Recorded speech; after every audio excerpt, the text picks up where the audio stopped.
आप देख रहे हैं हमारा खास शो जहरीली हवा। कभी सोचा है हम जिस हवा में सांस लेते हैं वही अगर जहर बन जाए, और अगर जिस धरती को माँ कहा और वही कचरे का मैदान बनती जाए तो? जी हाँ, आज हम बात कर रहे हैं प्रदूषण की एक ऐसी चुपचाप फैलती तबाही के बारे में जो हमारे भविष्य को निगल रही है। बता दें कि देश भर के कई हिस्सों में इन दिनों प्रदूषण बेहद खतरनाक स्तर पर पहुंच गया है, लेकिन सबसे खराब स्थिति दिल्ली और एनसीआर में देखने को मिल रही है। यहाँ air quality index dark red zone में बना हुआ है। आईएमडी ने कई इलाकों के लिए अलर्ट जारी कर दिया है।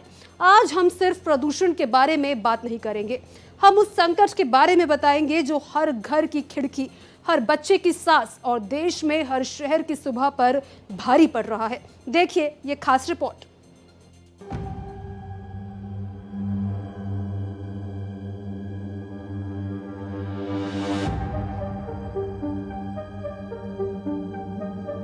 जहरीली हवा का कहर।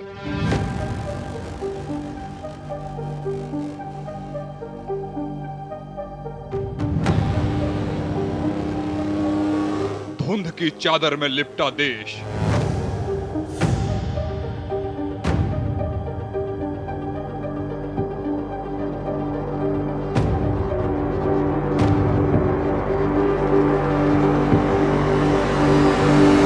सांसें हुई भारी, पॉल्यूशन ने बढ़ाई बेचैनी।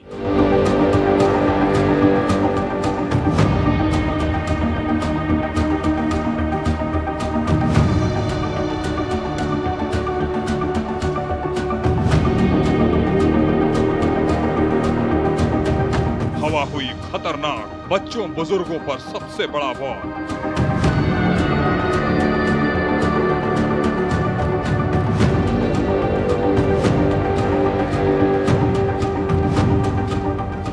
शहरों में फैल रहा डर, प्रदूषण ने मचाई दहशत।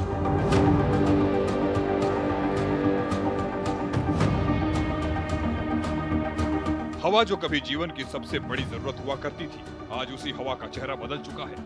वो हवा जो कभी पहाड़ों की चोटियों पर ताजगी लेकर दौड़ लगाती थी, वही हवा अब शहरों की गलियों में जहरीला धुआं बनकर लोगों की सांसें रोक रही है। आज देश का दृश्य ऐसा है कि कहीं सड़कें धुंध से ढकी हैं, तो कहीं स्कूल बंद करने पड़ रहे हैं, कहीं अस्पतालों में मरीजों की लाइनें बढ़ती जा रही हैं, तो कहीं बच्चों की मासूम सांसों पर प्रदूषण की पकड़ कसती जा रही है। यह सिर्फ एक मौसम का बदलाव नहीं, यह आने वाले खतरे की ठोस दस्तक है। राजधानी दिल्ली में प्रदूषण का कहर लगातार जारी है। दिल्ली में आज भी AQI का लेवल 400 के पार देखने को मिला है, जो कि बेहद खराब श्रेणी में आता है। इस समय हम कर्तव्य पथ पर मौजूद हैं और आपको सबसे पहले तस्वीरें दिखाएंगे किस तरीके से।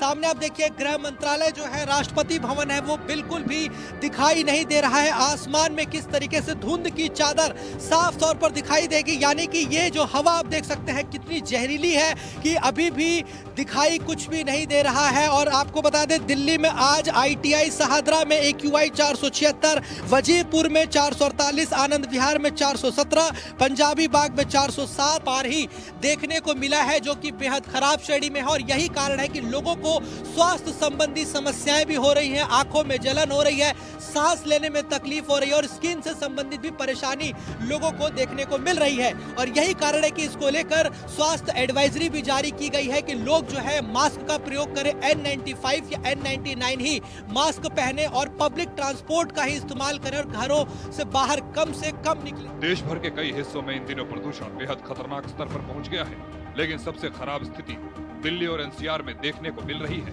यहाँ air quality index dark red zone में बना हुआ है। दिल्ली एनसीआर के ज्यादातर शहरों में एयर क्वालिटी इंडेक्स 400 के पार पहुंच चुका है, जो गंभीर श्रेणी में आता है। दिल्ली के वो इलाके जो कभी अपनी चहल पहल के लिए जाने जाते थे, आज वहां धुंध की मोटी परत जमी हुई है। विजिबिलिटी इतनी कम है कि सड़कें धुंध में गुम हो चुकी हैं। सुबह की ठंडक की जगह जहरीली ठसक ने ले ली है। आंकड़े कह रहे हैं कि हालात बद से बदतर होते जा रहे हैं। दिल्ली में बढ़ते प्रदूषण को देखते हुए पाबंदियां लागू हो गई हैं। एहतियातन वर्क फ्रॉम होम की मंजूरी दे दी गई है। देखिए कर्तव्य पथ पर आप देखिए सामने इंडिया गेट बिल्कुल भी नजर नहीं आ रहा है। किस तरीके से आसमान में धुंध की चादर साफ तौर पर दिखाई दे रही है, यानी कि हवा इतनी ज्यादा जहरीली है, इतनी ज्यादा खराब है कि बिल्कुल भी ना इंडिया गेट दिखाई दे रहा है, ना राष्ट्रपति भवन नजर आ रहा है। और ये कर्तव्य पथ की तस्वीरें हैं और आप इसी बात से अंदाजा लगा सकते हैं कि दिल्ली की आबो हवा कितनी ज्यादा जहरीली है, कितनी ज्यादा खराब है। और एक आपको बड़ी जानकारी भी दे दें कि दिल्ली में इस समय हवा जो है इतनी ज्यादा जहरीली है कि 11 सिगरेट पीने के बराबर जो है हवा वो लोग अपने शरीर में अंदर प्रवेश करा रहे हैं। यानी कि दिल्ली में जो लोग सांस ले रहे हैं वो 11 सिगरेट पीने के बराबर है और यही कारण है कि दिल्ली सरकार ने ग्रैब 3 भी लागू किया हुआ है। अब ऐसे में देखना ये रहेगा कि आने वाले समय में प्रदूषण से कब तक निजात मिलती है, क्योंकि डीपीसीसी ने ये बड़ी जानकारी दी है कि आने वाले 3 से 4 दिनों तक दिल्ली की आबोहवा ऐसे ही रहेगी, यानी कि प्रदूषण से निजात नहीं मिलने वाली है और आम लोग इसी तरीके से प्रदूषण की मार लोगों को झेलनी पड़ेगी। दिल्ली और इसके आसपास के इलाकों में फैली जहरीली हवा साफ होने का नाम नहीं ले रही है। पूरा आसमान सफेद धुंध की चादर से ढका हुआ है। एयर क्वालिटी इंडेक्स लगातार 400 के पार है। दिल्ली सरकार ने commission for air quality management के निर्देशों के तहत राजधानी के प्राइवेट दफ्तरों के लिए नई एडवाइजरी जारी की है। इसके तहत प्राइवेट ऑफिसेज 50% कर्मचारियों के साथ ऑन साइट काम कर रहे हैं और बाकी कर्मचारी वर्क फ्रॉम होम कर रहे हैं। प्रदूषण के रोकथाम के लिए दिल्ली सरकार एक्शन मोड में दिखाई दे रही है। 48 ऐसे निर्माण कार्य स्थलों पर पूरी तरीके से रोक लगा दी गई है, उनको सीज कर दिया गया है। वहीं आपको बता दें कि तकरीबन 2.5 करोड़ से ज्यादा जुर्माना जो है वो दिल्ली सरकार ने अलग अलग साइट्स पर लगाई है, जो अवैध तरीके से निर्माण कार्य कर रहे थे, जो नियमों का पालन नहीं कर रहे थे। और आपको बड़ी जानकारी दे दें कि किस तरीके से दिल्ली सरकार लगातार एक्शन मोड में है। वहीं 500 से ज्यादा ऐसी साइट्स जो हैं जहां चेक किया गया धूल की कड़ों को रोकने के लिए और निर्माण कार्य को किस तरीके से रोकना है उसके लिए दिल्ली सरकार की तरफ से ये जानकारी दी गई है कि डीपीसीसी के 35 अलग अलग टीमें जो हैं वो अलग अलग जगहों पर लगाई गई हैं और ऑनलाइन और ऑफलाइन भी निगरानी की जा रही है। वहीं 1800 से ज्यादा जो है फील्ड वर्कर्स वो भी तैनात किए गए हैं ताकि दिल्ली में प्रदूषण को रोका जा सके। यह कदम एहतियात के तौर पर लिया गया है ताकि प्रदूषण की स्थिति को संतुलित किया जा सके। राजधानी के अलावा नोएडा, ग्रेटर नोएडा, गाजियाबाद, गुरुग्राम और फरीदाबाद जैसे शहर घने प्रदूषण की चादर में ढके हुए हैं। लगातार गिरती हवा की गुणवत्ता ने लोगों की चिंता बढ़ा दी है। अस्पतालों में सांस से जुड़ी समस्याओं के साथ पहुंचने वाले मरीजों की संख्या फिर बढ़ने लगी है। सुबह शाम के समय सड़कों पर धुंध की मोटी चादर छाई रहती है, जिससे दृश्यता भी घट रही है। लोग सरकार और एजेंसियों को तुरंत प्रभावी कदम उठाने की मांग कर रहे हैं, क्योंकि हर गुजरते दिन के साथ दिल्ली की हवा और ज्यादा जहरीली होती जा रही है। राजधानी दिल्ली में लगातार प्रदूषण जो है खतरनाक श्रेणी में बना हुआ है और इसको लेकर दिल्ली सरकार का ये दावा है कि विंटर एक्शन प्लान के तहत कई सारी कार्रवाई की जा रही है, जो है जुर्माना भी लगाया जा रहा है जो लोग नियमों का पालन नहीं कर रहे। हमसे बातचीत करने के लिए आम आदमी पार्टी के विधायक है कुलदीप जी। जिस तरीके से दिल्ली सरकार दावा कर रही है कि वो प्रदूषण को रोकने के लिए बहुत सारे काम कर रही है, 2.5 करोड़ का जुर्माना लगा दिया, आप बताइए कि प्रदूषण वाकई में दिल्ली में कम? बहुत शानदार काम कर रही है दिल्ली की सरकार। फ्रॉड सरकार दिल्ली में चल रही है। वो सरकार इतना शानदार काम कर रही है कि वो क्या करती है कि जहाँ पर भी मशीन लगी होती है AQI नापने वाली, उनके आसपास स्प्रिंकल कराती रहती है और दूसरा कोई काम नहीं कर रही है। दिल्ली की जनता आज त्रस्त है। दिल्ली गैस चैम्बर बन चुकी है। दिल्ली के अंदर हवा दमघोटी हो चुकी है।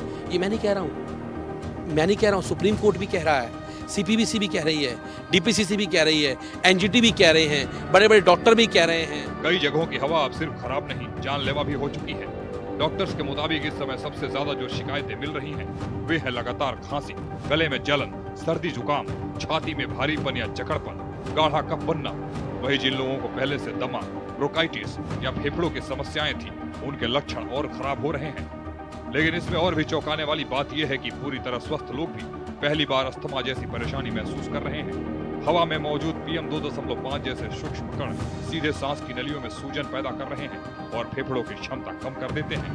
प्रदूषण का असर अब सिर्फ फेफड़ों तक सीमित नहीं रहा, यह दिल की सेहत को भी गंभीर रूप से प्रभावित कर रहा है। बता दें, दिल्ली में एयर पॉल्यूशन से ब्रेन स्ट्रोक का खतरा बढ़ रहा है। अध्ययनों से पता चला कि PM 2.5 की मात्रा बढ़ने पर ब्रेन स्ट्रोक के मामले बढ़ जाते हैं। राजधानी दिल्ली में लगातार प्रदूषण का AQI लेवल 400 के पार देखने को मिल रहा है, जो कि बेहद खराब श्रेणी में है। ऐसे में लोगों के स्वास्थ्य पर इसका कितना असर पड़ रहा है और किस तरह के मामले जो हैं वो अस्पतालों में देखने को मिल रहा है, इस पर हमसे ज़्यादा बातचीत करने के लिए RML अस्पताल के जो कि प्रवक्ता है डॉक्टर आकाश विदोलिया जी। जिस तरीके से अगर बात करें, प्रदूषण लगातार जहरीली हवा है, अभी किस तरह की स्थिति अस्पताल में है और क्या प्रदूषण के भी मरीज सामने आ रहे हैं? जी आरएमएल आई थिंक पहला ऐसा हॉस्पिटल है जिसने एक प्रदूषण के लिए अलग से ओपीडी बनाई है जिसे पॉल्यूशन क्लिनिक कहते हैं, जो सोमवार को 2 से 4 हम देखते हैं। बाकी नॉर्मल ओपीडीज़ में पेशेंट को जिनको दिक्कतें रह रही हैं जिस ऑर्गन से स्पेसिफिक, तो नॉर्मल ओपीडीज़ में भी दिखा रहे हैं। और एकदम से ये नवंबर वाले महीने में बहुत ज़्यादा बढ़ गया है, खासकर उन लोगों के साथ जिनको पहले से कभी सांस की दिक्कत रही है, पहले से उनको सीओपीडी या फेफड़ों में दिक्कत रही है, उनको सांस लेने में दिक्कत, और उसकी वजह से उनका हॉस्पिटलाइजेशन ज़्यादा हो गया है नवंबर में। इसके अलावा जो बहुत ज़्यादा कॉमन है, लोगों को आंखों से पानी आना, आंखों में इरिटेशन फील होना और ऐसा लगना कि आंख में कुछ चला गया है और बहुत ज़्यादा पानी आ रहा है। इसके अलावा जिनको पहले से सोरियासिस, एटोपिक डर्मेटाइटिस या स्किन रिलेटेड समस्याएं होती हैं, उनको स्किन से रिलेटेड इश्यूज़ की वजह से वो बहुत ज़्यादा लोग आजकल ओपीडी में आ रहे हैं। भारत में हर साल लगभग 18 लाख लोग ब्रेन स्ट्रोक से प्रभावित होते हैं, जिनमें से लगभग 9.4 लाख लोगों की मौत हो जाती है। इनमें प्रदूषण वाले इलाकों में स्ट्रोक के मामले ज्यादा हैं। यही नहीं, दिल्ली में एयर पोल्यूशन के जो हॉट स्पॉट हैं, वहाँ भी इस तरह के मामले ज्यादा मिले हैं।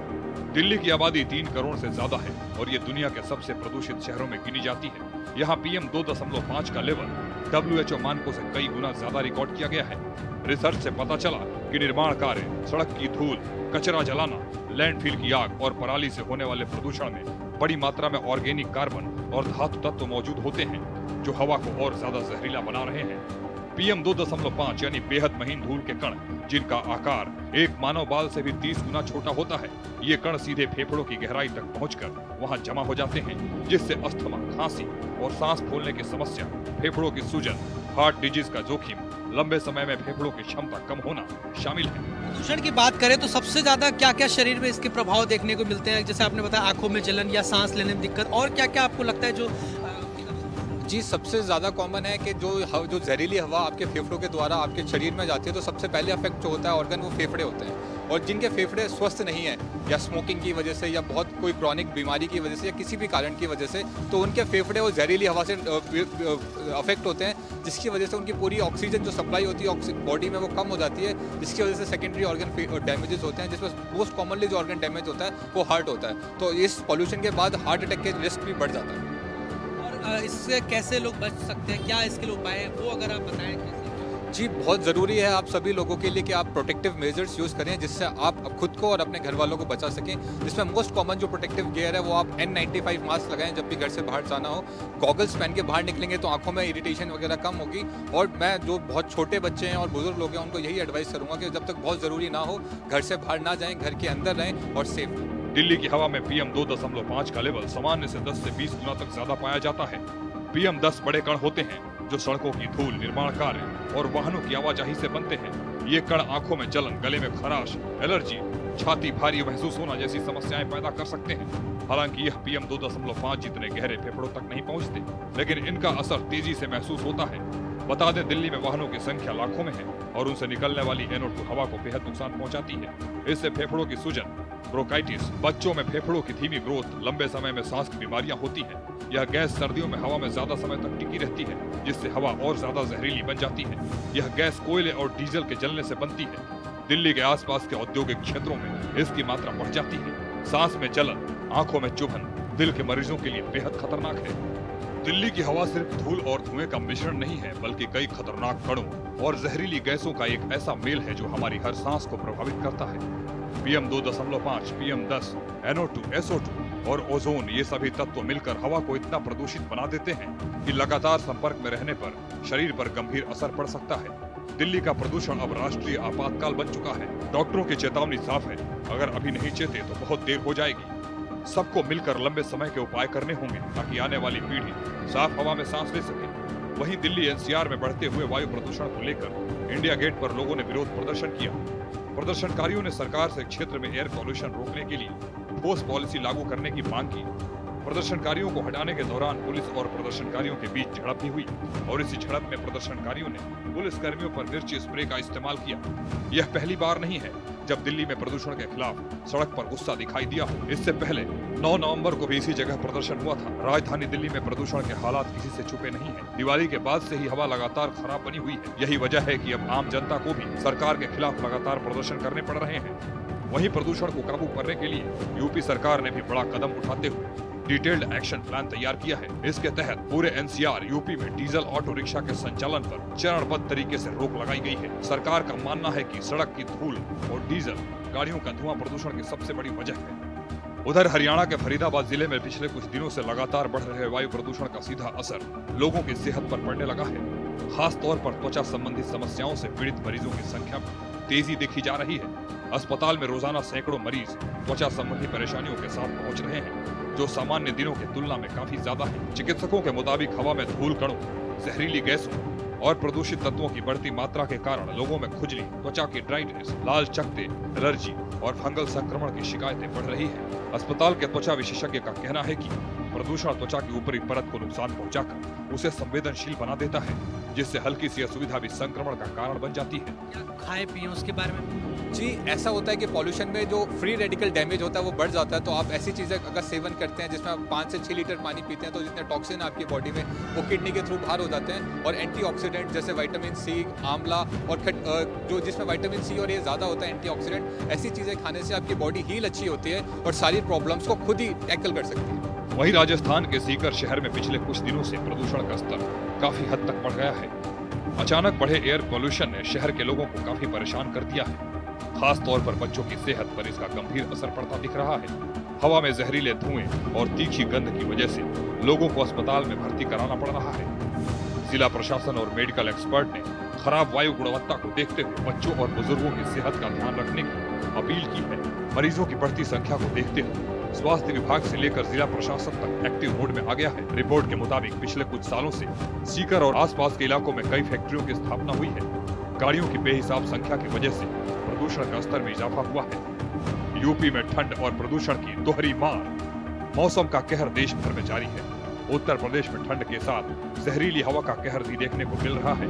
नोएडा, गाजियाबाद में लोगों को प्रदूषण से राहत मिलते नहीं दिख रही है। जहरीली हवा ने जीना मुश्किल कर दिया है। वहीं पहाड़ों पर हो रही बर्फबारी का असर भी दिखने लगा है, जिसकी वजह से सर्दी बढ़ गई है। प्रदेश का न्यूनतम तापमान लगातार नीचे गिर रहा है। मौसम विभाग ने सुबह और शाम शीतलहर की चेतावनी दी है, जिससे ठंड बढ़ रही है।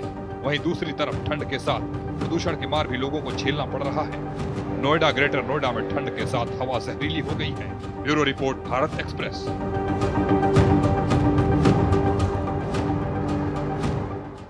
तो दम घोंटू हवा से हाहाकार मचाने वाला ये प्रदूषण सिर्फ एक पर्यावरणीय संकट नहीं, ये हमारी सांसों पर, हमारे बच्चों के भविष्य पर और इस धरती के अस्तित्व पर सीधी चोट है। आज हमने देखा कैसे देश के कई शहर जहरीली हवा की गिरफ्त में आ गए, कैसे हवाओं की ताजगी धुएं में खो गई, कैसे स्कूल बंद हुए, कैसे अस्पताल भरे और कैसे आसमान पर धुंध की चादर तन गई। लेकिन वही सबसे बड़ा सवाल अभी भी खड़ा है, क्या हम इस खतरे को समझकर कुछ बदलने के लिए तैयार है? क्योंकि अगर आज हम नहीं जागे तो आने वाला हर दिन और भी भारी होगा। फिलहाल के लिए इतना ही। बाकी देश दुनिया की खबरों के लिए बने रहिए भारत एक्सप्रेस के साथ।